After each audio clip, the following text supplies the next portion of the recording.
and our trade deficit reached a record $1.2 trillion, which is unheard of. Since the beginning of NAFTA, the worst trade deal ever made. It was a horror show. I was able to terminate it. They all said you'd never be able to get it out. We had to get approval from Congress to get it terminated.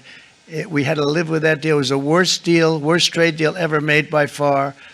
But since the very beginning of NAFTA, our country lost 90,000 factories. Think of what that is, 90,000. Think about putting a map up and putting tax on it. You wouldn't have enough room. 90,000. I said, is that possible? We had it checked 4 different times, and it was actually somewhat higher than that. And 5 million manufacturing jobs were lost while racking up trade deficits of $19 trillion. That was the worst trade deal ever made. As a result of these gigantic losses, foreign nations now own $26 trillion more of American assets than think of this, than the Americans own of their own foreign assets or other foreign assets. The United States can no longer produce enough antibiotics to treat our sick. We have a tremendous problem. We have to go to foreign countries to treat our sick. If anything ever happened from a war standpoint, we wouldn't be able to do it. We import virtually all of our computers, phones, televisions, and electronics. We used to dominate the field, and now we import it all from different countries. A single shipyard in China now produces more ships every year than all of the American shipyards combined. Think of that. And it was a business that we used to dominate. We used to dominate it totally. In short, chronic trade deficits are no longer merely an economic problem. They're a national emergency that threatens our security and our very way of life. It's a very great threat to our country. And for these reasons, starting tomorrow, the United States will implement reciprocal tariffs on other nations. It's been a long time since we even thought of that. We used to think about it a lot. We didn't think about it for many decades, and you see what's happened. For nations that treat us badly, we will calculate the combined rate of all their tariffs, non-monetary barriers, and other forms of cheating. And because we are being very kind, we're kind people, very kind.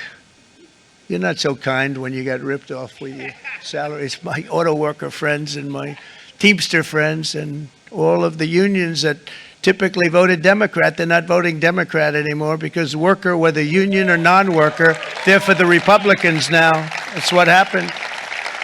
But we will charge them approximately half of what they are and have been charging us. So the tariffs will be not a full reciprocal. I could have done that, yes, but it would have been tough for a lot of countries who didn't want to do that. I'd like to see the chart if you have it. Could you bring it up, Howard? This is our great Secretary of Commerce, Howard Lutnick. Thanks, Howard. So if you look at that, China, first row, China, 67%. That's tariffs charged to the USA, including currency manipulation and trade barriers. So 67%, I think you can, for the most part, see it. Those with good eyes, with bad eyes.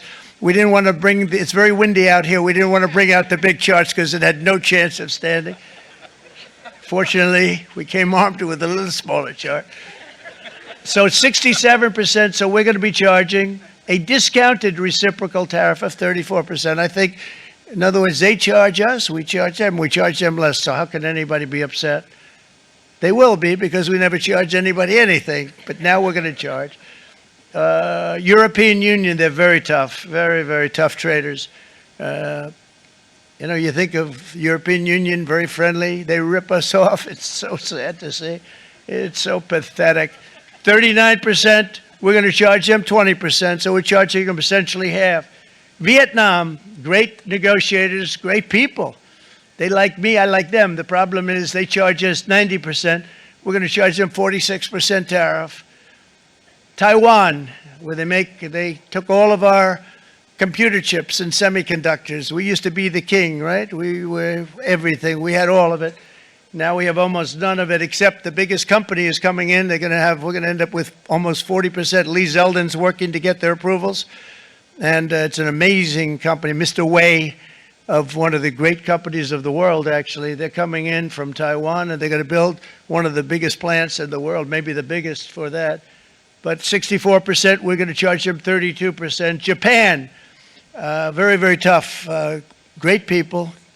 And again, I don't blame the people for doing it. I think they're very smart in doing it. I blame the people that sat right in that Oval Office, right over there, right behind the Resolute desk or whichever desk they chose. Japan, 46%. They would charge us 46%, and much higher for certain items like cars, little items like cars. 46%, we're charging them 24%. India, very, very tough, very, very tough. The Prime Minister just left, and he's a great friend of mine, but I said, you're a friend of mine, but you're not treating us right. They charge us 52%. You have to understand, we charge them almost nothing for years and years and decades, and it was only 7 years ago when I came in, we started with China and charged them. We took in hundreds of billions of dollars from China in tariffs, and they understood, honestly. President Xi understood. He said, look, I understand, and the other countries, and they all understand.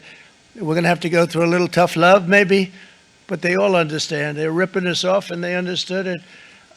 Prime Minister of Japan, Shinzo Abe. He was a fantastic man. He was unfortunately taken from us, assassination.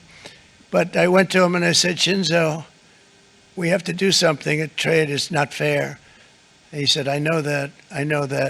And he was a great gentleman. He was a fantastic man, but he understood immediately what I was talking about. I said, Shinzo, we have to do something. He said, I know that. And we worked out a deal, and it would have been a much better deal, but frankly, there were many years left on the deal that was made previous to my getting there, but it was something. If you look at Switzerland, 61% to 31%, Indonesia, Malaysia, Cambodia, oh, look at Cambodia, 97%. We're going to bring it down to 49. They made a fortune with the United States of America. United Kingdom, 10%, and we'll go 10%. So we'll do the same thing. South Africa, 60%, 30%, and they've got some bad things going on in South Africa. We're paying them billions of dollars, and we cut the funding because a lot of bad things are happening in South Africa. The fake news ought to be looking at it. They don't want to report it. Brazil, 10%, 10%. Bangladesh is 74%. So you see what's going on. Pakistan, 58%. Sri Lanka, 88%. So what we're doing is we're taking not the full, we could take the full 88%. Thanks a lot, Aaron.